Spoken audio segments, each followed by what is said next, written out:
ආයුබෝවන් දිනපතා විකාශය වන ලංකාවේ ප්‍රථම සහ එකම බෞද්ධ ප්‍රවෘත්ති විකාශයෙන් අදත් ඔබ හමුවන මම ප්‍රසාද් සඳුන් ජීවන්ත ප්‍රථමයෙන් අවධානය පුවත් සිරස් තල වෙත.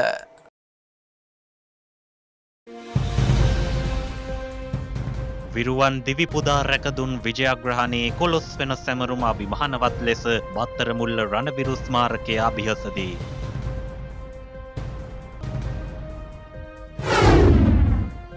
සම්බුද්ධ ශාසනයට සහ මහා සංඝරත්නයට නිගරු කරන දේශපාලඥයින් පිළිබඳ පක්ෂ නායකයින් ගත යුතු ක්‍රියාමාර්ග පූජ්‍යපාද මැදගම ධම්මානන්ද නාහිමියෝ අවධාරණය කරති. අප වෙනුවෙන් කැපවෙන මනුදම් විරුවන් වෙනුවෙන් සැකසෙන ආරක්ෂිත මුඛාවරණ නිර්මාණයට ශ්‍රී සම්බෝධි මහා විහාරය පෙරමුණ ගනී. හෝමාගම තලගල ප්‍රදේශයේ අඩු ආදායම්ලාභී පවුල් සඳහා වියලි සලාකමලු පරිත්‍යාග කෙරේ.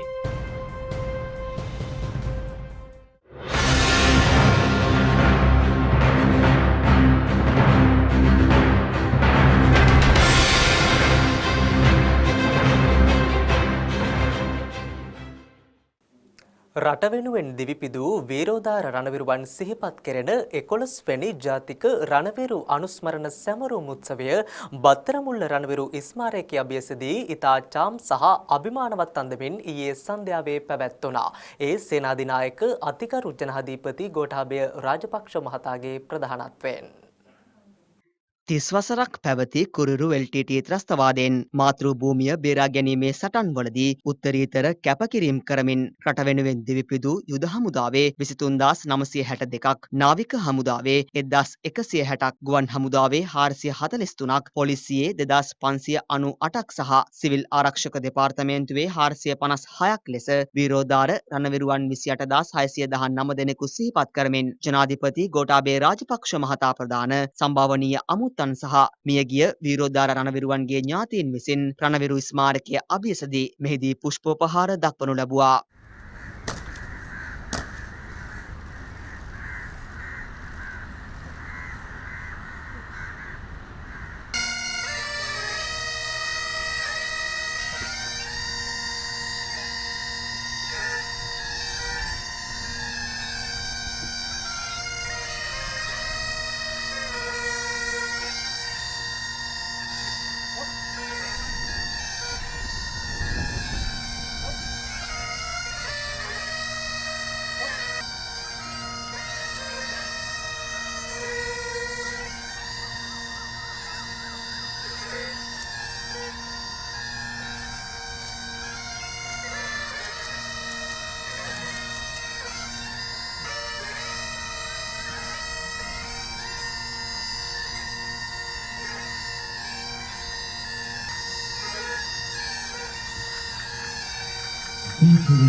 වීරෝදාර රණවිරුවන් වෙනුවෙන් පුෂ්පෝපහාර දක්වන්නට මෙලගේ ආරාධනය සියලු රාජ්‍ය සේවකයන් වෙනුවෙන් ජනාධිපති ලේකම්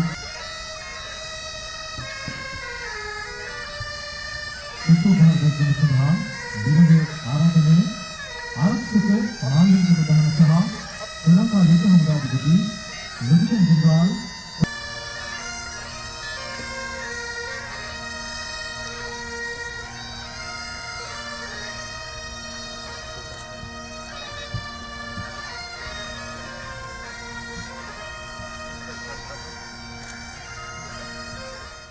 රණවිරුවන්ගේ ගෞරවය නැති කිරීමට ගන්නා උත්සාහයන්ට කිසිදු ඉඩක් ලබා නොදෙන බවත් තමාගේ රජය යටතේ විරෝධාර රණවිරුවන්ගේ ගරුත්වය සමවිටම ආරක්ෂා කරන බවට සහතික වන බවත් ජනාධිපති ගෝඨාභය රාජපක්ෂ මහතා රැස්ව සිටි පිරිස අමතමින් මෙහිදී සඳහන් කළා.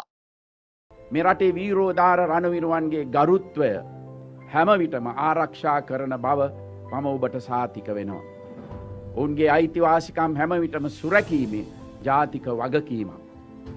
ලෝකයේ බලවත්යයි හඳුන්වන රටවල් වල නායකින් පවා පැහැදිලිවම Tamanගේ රටේ රණවිරුවන්ට විරුද්ධව කිසිදු ක්‍රියාමාර්ගයක් ගැනීමට ඉඩ ලබා නොදෙන බව ප්‍රකාශ කරන තිබෙන අවස්ථාවක අපි වගේ කුඩා රටක මේ තරම් කැපවීමක් කළ රණවිරුවන් අනවශ්‍ය පරිදි පීඩනයකට පත් කරන්නට මා කිසිවිටක ඉඩ දෙන්නේ නැහැ. ඒ අනුව අපේ රටට අසාධාරණයක් වන ආකාරයට යම් කිසි ජාත්‍යන්තර ආයතනයක් හෝ සංවිධානයක් දිගින් දිගටම කටයුතු කරනවා නම් එම ආයතනය හෝ සංවිධානවල සමාජිකත්වයෙන් ශ්‍රී ලංකාව ඉවත් කර ගැනීමට මා කිසිවිටකත් පසුබට වන්නේ නැහැ. සෞඛ්‍ය අංශ වෙතින් ලබා දී ඇති උපදෙස් වලට මුල් තැන දෙමින් රණවිරු සේවා අධිකාරිය විසින් 11 වන ජාතික රණවිරු අනුස්මරණ සැමරුම් උත්සවය සංවිධානය කර තිබූ අතර මෙම අභිමානවත් අවස්ථාවට යුද්ධය අවසන් කිරීමට සේනාධිනායකයා ලෙස කටයුතු කළ අග්‍රාමාත්‍ය මහින්ද රාජපක්ෂ මහතා, හිටපු ජනාධිපති මෛත්‍රීපාල සිරිසේන මහතා, ආරක්ෂක ලේකම් විශ්‍රාමික මේජර් ජෙනරාල් කමල් ගුණරත්න මහතා, ආරක්ෂක මාණ්ඩලික ප්‍රධානී සහ හමුදාපති ලුතුතන් ජෙනරාල් ශ්‍රවේන්ද්‍ර සිල්වා මහතා, බස්නාහිර පළාත් ආණ්ඩුකාර රොෂාන් ගුණතිලක මහතා, අඩ්මිරාල් ඔෆ් ද ෆ්ලීට් වසන්ත කරන්නාගොඩ මහතා ප්‍රමුඛ රට වෙනුවෙන් දිවිපිදූ වීරෝද්ධාර රණවිරුවන්ගේ ඥාතීන් ඇතුළු පිරිසක් එක් වුණා.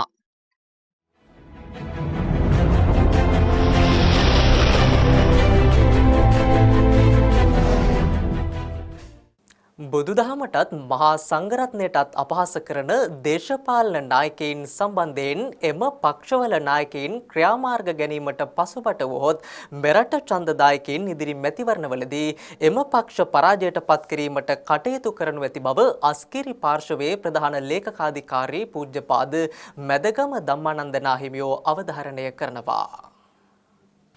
බෞද්ධ රටක් හැටියට බෞද්ධ සංස්කෘතිය අනුව හැඩගැසුණු අපේ සමාජයට එරෙහිව බුදුදහම හෙලා දකින භික්ෂුන් වහන්සේලාට නිନ୍ଦා අපහාස කරන ආකාරයේ විවිධ දේශපාලනඥයන් ප්‍රකාශන සහ විවිධ ක්‍රියාකාරකම් දක්වන බව අපිට පේනවා. මේ අවස්ථාවේදී විශේෂයෙන් දේශපාලන පක්ෂවල වගකීම තමයි තමන්ගේ නියෝජනය කරන එම පාක්ෂිකයන්ගේ විශේෂයෙන් වගකීම් දරන අයගේ එවැනි ප්‍රකාශන පිළිබඳව අවධානය යොමු කොට නිසි ක්‍රියාමාර්ග නොගත්තොත් එම දේශපාලන පක්ෂවල අනාගතයට ඒ තරයේම බලපාන බවත් අපි මේ අවස්ථාවේදී සිහිපත් කරනවා. ඒ නිසා භික්ෂූන් වහන්සේලාට නිନ୍ଦා අපහාස කරන බුදුදහමට විවිධ ගැරහීම් කරන අපහාස කරන පුද්ගලයන් තමන්ගේ දේශපාලන පක්ෂවල ක්‍රියාකාරීත්වයෙන් වෙන් කර ගැනීමට කටයුතු කිරීම ඒ දේශපාලන පක්ෂවල නායකයන් ක්‍රියාත්මක වන හැටියට අපි විශේෂයෙන් මේ අවස්ථාවේදී ඉල්ලා සිටිනවා. ඒ වගේම බෞද්ධ මහජනතාව වගේම පොදුවේ සියලු ජනතාව ඡන්දදායකයන් එවැනි දේශපාලනඥයන් මේ රටේ ඒ දේශපාලන කටයුතු වලින් ඉවත් කිරීමට වග බලා ගන්න හැටියටත් විශේෂයෙන් අවධාරණය කර සිටිනවා.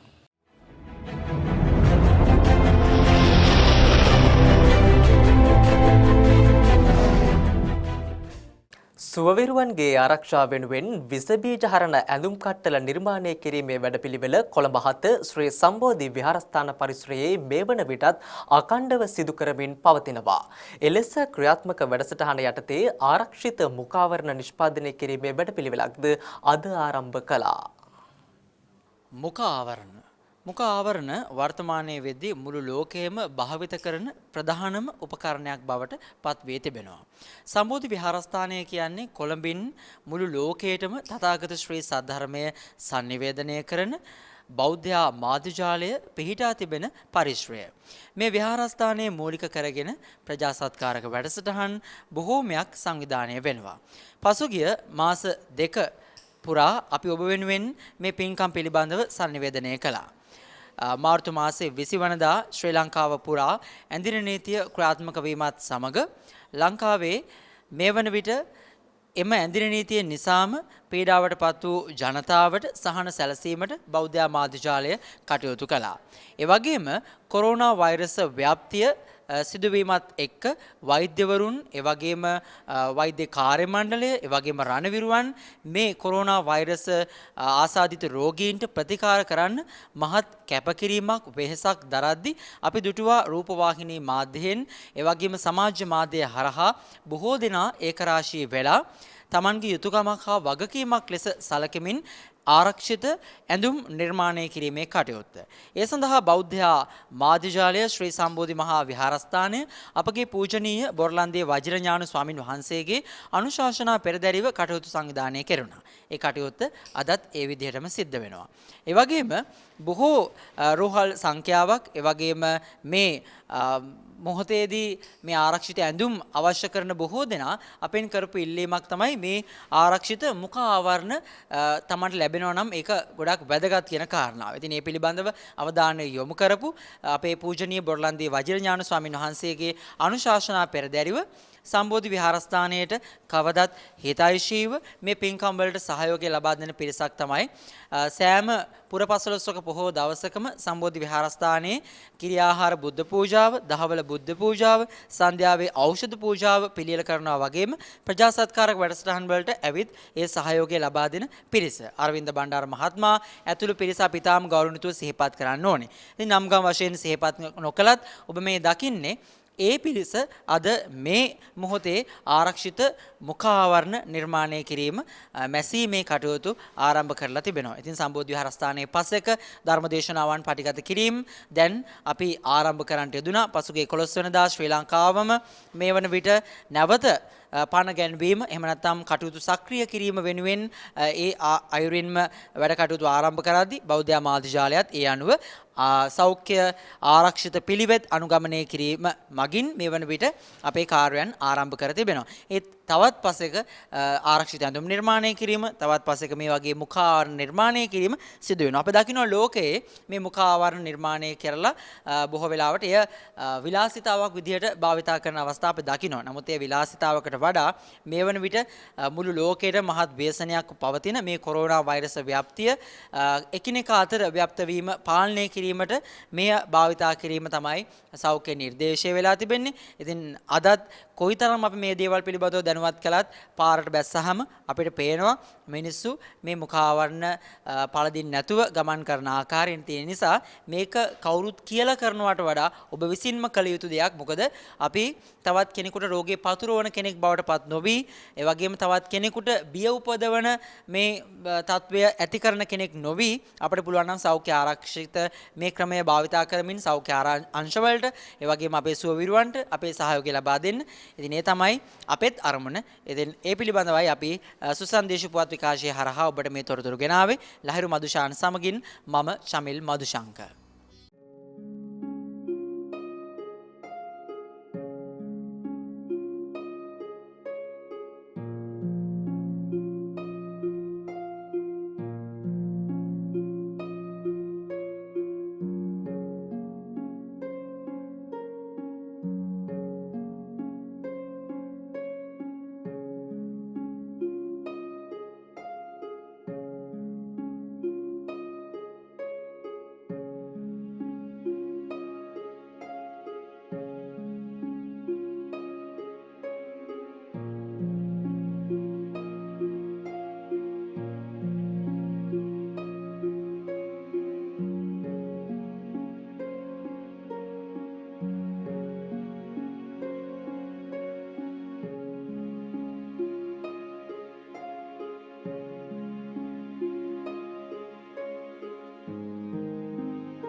කොරෝනා වෛරසය හේතුවෙන් අසරණ වූ ජනතාවට සරණක් වීමට පූජනීය මහා සංඝරත්නය අඛණ්ඩව කටයුතු කරමින් පවතිනවා.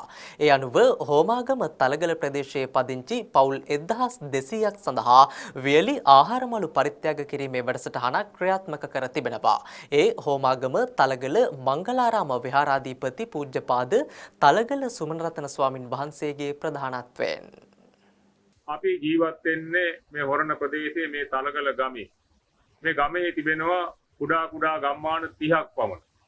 මේ ගම්වල ජීවත් වෙන අය ලොකු ආදායම් තියන අය නෙමෙයි. වැඩි දෙනෙක් අඩු ආදායම් තියන අය. නමුත් මේ ගමේ අය සදහැවතුන් හැටියට දායකයන් හැටියට අපේ විහාරස්ථාන දායක පිරිසක් හැටියට අපිට අවුරුදු දවස් 365ෙම ඒගොල්ලන්ට පුළුවන් විදිහට දානි සපයනවා. අපේ විහාරස්ථාන භික්ෂුන් වහන්සේලා ජීවත් වෙන්නේ යැපෙන්නේ මේ සදහැවතුන් පිරිනමන දාන වනදර. මේ අවස්ථාවේදී අපිට පෙනී ගියා අපිට දානමාන පූජා කරන සදහැවතුන් බොහෝ දෙනෙක් බොහොම අසරණ තත්යකටපත් වෙලා ඉන්නවා. ජීවත් වෙන්න බැරි තත්ත්වයක් තියෙනවා.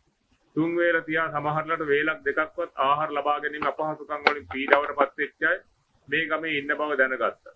ඒ නිසා අපේ විහාරස්ථානයේ ස්වාමීන් වහන්සේලා සාකච්ඡා කළා, දායක පිරිස සාකච්ඡා කළා. අපි කල්පනා කළා අපිට දානමාන දෙන්න, අපිට සලකන, අපිට සත්කාර කරන, අපි වරක බලා ගන්න අපේ දායකවරුන්ට විපතක් වෙච්ච වෙලාවේ අපිත් ඒ අයට අනුකම්පා කරලා පිහිටක් උපකාරයක් වීම සුදුසුයි කියලා අපි කල්පනා කළා. ඒ ගණ ගමේ යමක් වියදම් කරන්න පුළුවන් අයට සඳහන් කළාම ඒ අය තමන් යම් යම් මිල මුදල් අපිට පරිත්‍යාග කළා. ඒ මුදල් උපයෝගී කරගෙන අපි සූදානම් වුණා මේ ගමේ යම්කිසි සීමිත පවුල් සංඛ්‍යාවකට මේ විදිහේ වියලි ආහාර සලාකයක් ලබා දීමට. නමුත් මේක ආරම්භ කළාට පස්සේ අපිට පෙනී ගියා ඉතා විශාල පිරිසක් මේ සඳහා ඉදිරිපත් වෙන බව. මේ ගමේ පවුල් 2500ක් 3000ක් අතර වගේ ප්‍රමාණයක් ජීවත් වෙන්නේ. අපි කල්පනා කළේ පවුල් 300ක් වැඩි වුණොත් 400ක් විතර ඇති කියලා මේ අසරණ තත්ත්වයටපත් වෙච්ච අය. නමුත් මේ කටයුත්ත ආරම්භ කළාට පස්සේ බොහෝ දෙනෙක් මේ ආධාරය ඉල්ලගෙන ලබා ගන්න බලාපොරොත්තු වෙමින් ඉන්න අය අප හමුවෙන් ඇවිදලා නොඑක් විදිහ සඳහන් කළා. අපිට ලැබිච්ච මිල මුදල් ප්‍රමාණවත් උනේ නැහැ ඒ සියලු දෙනාගේ අවශ්‍යතා ඉෂ්ට කරන්න. අපේ ස්වාමීන් වහන්සේලා ළඟත් යම් කිසි යම් විදිහ ආකාරයක සදහැවතුන් ඒ ස්වාමීන් වහන්සේලාගේ අවශ්‍යතා සඳහා බේතක් ගන්න, ගමනක් බිමනක් කරන්න, පොතක් ගන්න පවා සදහැවතුන් පූජා කරන මිල මුදල් තියෙනවා. ඒ ස්වාමීන් වහන්සේලා කල්පනා කළා අපි ළඟ තියෙන මුදලකුත් වියදම් කරලා ඒ නිසා අපි ඒ ස්වාමීන් වහන්සේලාගේ තියෙන සම්පතුත් මේ සඳහා වැය කළා. අපේ විහාරස්ථානයේ ශ්‍රී සිද්ධාර්ථ පදනම කියන සංවිධානයක් පවත්වාගෙන යනවා. මේ සිද්ධාර්ථ පදනමේ බලාපොරොත්තුව තමයි අර්ථවත් ලෝක අර්ථවත් වැඩ කරලා ලෝකයට යහපතක් කිරීම.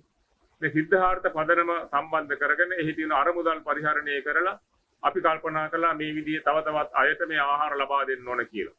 අපිට සතස ආයතනයෙන් ලබා ගන්න පුළුවන්කම ලැබුණා. හොඳ හාල් කිලෝ 5ක් විතර සහිතව වේල් ගණනාවක් පිරිගහ ගන්න පුළුවන්. හොඳ වියලි සලාකයක් අපිට ලබා ගන්න පුළුවන්කම තිබුණා. රුපියල් 1000ක් වගේ මුදලකට. මේ වියලි සලාක තමයි අපි මේ සදහවතුන්ට මේ ගම්වාසීන්ට පරිත්‍යාග කළේ. මේ කටයුත්ත අවසන් වෙනකොට පියවර 4ක් තුල අපිට මේක සිද්ධ කරන්න උනා. පළවෙනි පියවර මේ සඳහා ලබා දුන්නාට පස්සේ නැවතවරක් බොහෝ දෙනා ආවා. ඒගොල්ලන්ටත් ලබලා දුන්නා. ඒක දැනගත්තාම තවත් පිරිසක් ආවා. ඒගොල්ලන්ටත් ලබලා දුන්නා. හතරවෙනි වතාවටත් අපිට සිදු වුණා යම් යම් අයට මේ උපකාරය සිද්ධ කරන්න. ඒකට පිරිස වශයෙන් කල්පනා කරලා බැලුවාම 1200කට වඩා වැඩි පිරිසක් මේ මේ සලාකේ ලබා ගැනීමට මේ ආධාර ලබා ගැනීමට ආවා. අපි තීරණය කළා තිබුණ කවුරු හරි කෙනෙක් මොන විදිහේ කෙනෙක් හරි ආවොත් කිසි කෙනෙක් හිස් අතින් යවන්නේ නැහැ. ඉල්ලීම් කරන සෑම දෙනාටම මේ කටයුත්ත කරන්න ඕන කියලා. මේ ගම පරණ සිංහල බෞද්ධ ගමක්. නමුත් අද වෙනකොට මේ ගම්වල නොයෙක් විදිහේ පිරිස් ජීවත් වෙනවා. සියලුම ජාතීන්ටයත් සියලුම ආගම් වලට අයත් සෑම දෙනාටම මේ අනුග්‍රහය ලබා දී යුතුයි කියලා. එහෙම කල්පනා කරලා අපි මේ සියලු දෙනාට මේ සලාකිය ලබලා දුන්නා. එතන අපි දැක්ක දරුවන් ලැබෙන්න යන ගර්භණී මාතාවොත් ඉන්නවා. ඒගොල්ලන්ට විශේෂයෙන් අපි අනුග්‍රහයක් කළා. ඒ දරු ප්‍රසූතියට සම්බන්ධ වෙන කෙනෙකුට අවශ්‍ය පෝෂණය අවශ්‍ය වෙන නිසා ඒගොල්ලන්ටත් අපි මේ කාරණේ මේ විදිහට මේ සත්කාරය සිදු කරන්න කල්පනා කළා. පවුල් 1200කට පමණ මේ අනුග්‍රහය ලබා දෙන්න පුළුවන්කම ලැබුණා. වියලි සලාක ලබා දීමේ කටයුතු සාර්ථක කර ගැනීමට මේ ආශිර්වාදයෙන් ලබා දුන් හැම දිනාටම අපි ආශිර්වාද කරනවා. හැම දිනාටම නිරෝගී සම්පන්නිය දීර්ඝාය සම්පන්නිය ලැබේවා කියලා ප්‍රාර්ථනා කරනවා.